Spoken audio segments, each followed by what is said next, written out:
नमस्कार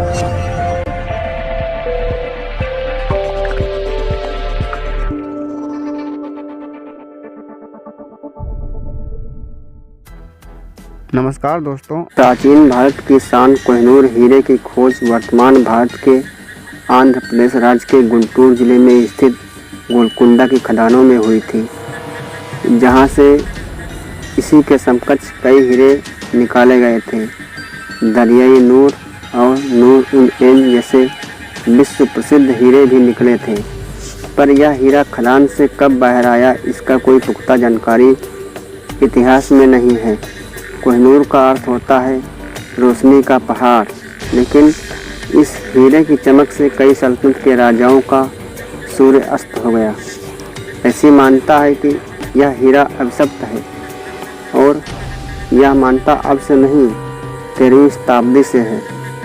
इस हीरे का प्रथम वर्णन बाबरनामा में मिलता है, जिसका 1294 के आसपास यह हीरा ग्वालियर के किसी राजा के पास था। हालांकि तब इसका नाम कोहिनूर नहीं था, पर इस हीरे को पहचान 1306 ईस्वी में मिली, जब इसको पहनने वाले एक शख्स ने लिखा कि जो भी इस इंसान इस हीरे को पहनेगा वो इस संसार पर राज करेगा, पर इसके साथ ही उसका दुर्भाग्य शुरू हो जाएगा।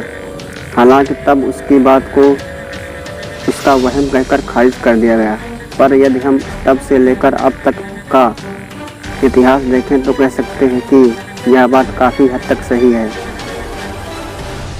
कई साम्राज्यों ने इस हीरे को अपने पास रखा, लेकिन जिसने भी रखा वह कभी भी खुशहाल नहीं रह पाया। 14वीं शताब्दी की शुरुआत में यह हीरा काकतीय वंश के पास आया, और इसी के साथ 1083 ईस्वी से शासन कर रहे काकतीय वंश के बुरे दिन शुरू हो गए, और 1323 में तुगलक शाह प्रथम में से लड़ाई में हार के साथ काकतीय वंश समाप्त हो गया। काकतीय साम्राज्य के पतन के पश्चात यह हीरा 1325 से 1351 ईस्वी तक मोहम्मद बिन तुगलक के पास रहा। 16वीं शताब्दी के मध्य तक यह विभिन्न मुगल सल्तनत के पास रहा, और सभी का अंत इतना बुरा हुआ जिसकी कल्पना भी नहीं की जा सकती थी। 1852 से पूर्व कोहिनूर हीरा शाहजहां ने इस हीरे को अपने मयूर सिंहासन में जड़वाया, लेकिन उनका आलीशान और बहुचर्चित शासन उनके बेटे औरंगजेब के हाथ चला गया। उनकी पसंदीदा पत्नी मुमताज़ का इंतकाल हो गया, और उनके बेटे ने उन्हें उनके अपने महल में ही जेल की तरह बंद कर दिया।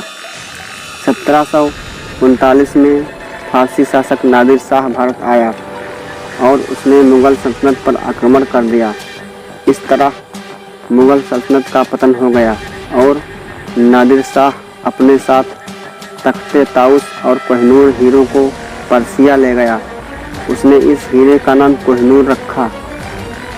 1747 ईस्वी में नादिर शाह की हत्या हो गई, और कोहिनूर हीरा अफगानिस्तान शहंशाह अहमद शाह दुर्रानी के पास पहुंच गया, और उनकी मौत के बाद उनके वंशज शाह शुजा दुर्रानी के पास पहुंचा। पर कुछ समय बाद मोहम्मद शाह ने शाह शुजा को अपदस्थ कर दिया। 1813 ईस्वी में अफगानिस्तान से अपदस्थ शाहजहां शाह शुजा कोहिनूर हीरे के साथ भागकर लाहौर पहुंचा। उसने कोहिनूर हीरे को पंजाब के राजा रणजीत सिंह को दिया, एवं इसके एवज में राजा रणजीत सिंह ने शाह शुजा को अफगानिस्तान का राजा बना दिया। इस प्रकार कोहिनूर हीरा वापस भारत आया 1852 के बाद कोहिनूर हीरा। लेकिन कहानी यहीं ख़त्म नहीं होती। कोहिनूर हीरा आने कुछ सालों बाद महाराजा रणजीत सिंह की मृत्यु हो जाती है, और अंग्रेज सिख साम्राज्य को अपने अधीन कर लेते हैं। इसी के साथ यह हीरा ब्रिटिश साम्राज्य का हिस्सा हो जाता है। कोहिनूर हीरे को ब्रिटेन में ले जाकर महारानी विक्टोरिया को सौंप दिया जाता है, तथा उसके स्थापित होने की बात बताई जाती है।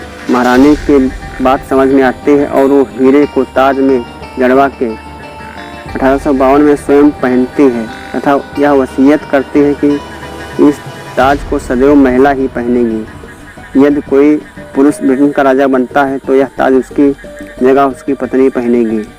पर कई इतिहासकारों का मानना है कि महिला के द्वारा धारण करने के बावजूद भी इसका असर खत्म नहीं हुआ और ब्रिटेन के साम्राज्य के अंत के लिए भी यही जिम्मेदार है। ब्रिटेन 1850 तक आधे विश्व पर राज कर रहा था, पर इसके बाद उसके अधीनस्थ देश एक एक करके स्वतंत्र हो गए। मेरे प्यारे दोस्तों, एक वीडियो बनाने में बहुत मेहनत लगती है। कृपया करके अगर वीडियो आपको पसंद आए तो हमारे चैनल को सब्सक्राइब करें, साथ में बेल आइकन को दबाएं और अपने यार दोस्तों को शेयर करें। जय हिंद।